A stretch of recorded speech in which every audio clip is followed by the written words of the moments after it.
This is, first of all, today's Tanya. Today's Tanya speaks about the arousal of love for God based on the attribute of Jacob. Now, Jacob is the level of mercy. Before we were discussing how God, basically we have this profound love for God based on understanding that God is our soul, just like one loves one's soul.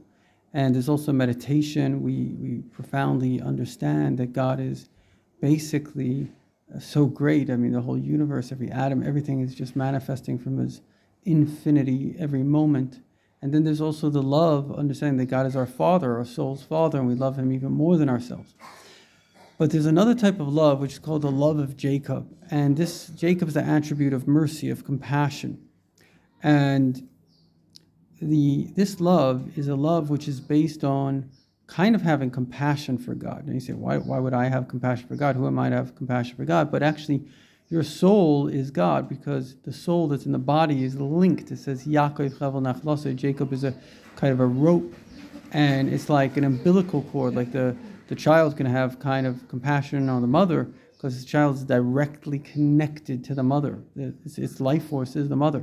So the child, we, the children of God, our soul, our life force is literally God. It's like a wire that connects us to the source. And so whatever I do, I cause God to do. And literally like a rope. Let's say the child has, sometimes they have these little leashes, kind of a mother attaches a child to, it's like a little leash.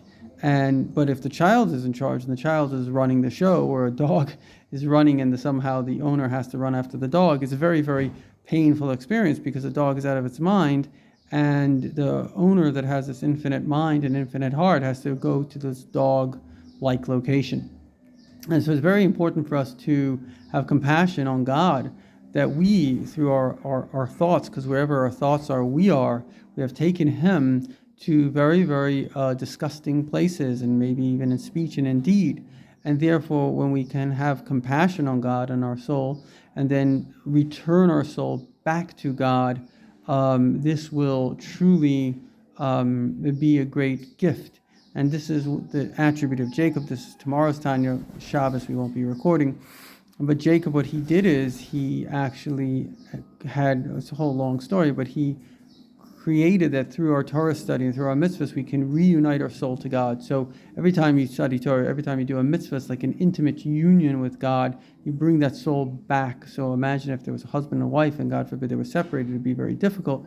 And then they returned. I once saw a picture, it was shame, North and South Korea, they split, and this couple, they were split for 50 years, and you see the picture of that hug, the amount of love that's in that hug, it's unbelievable.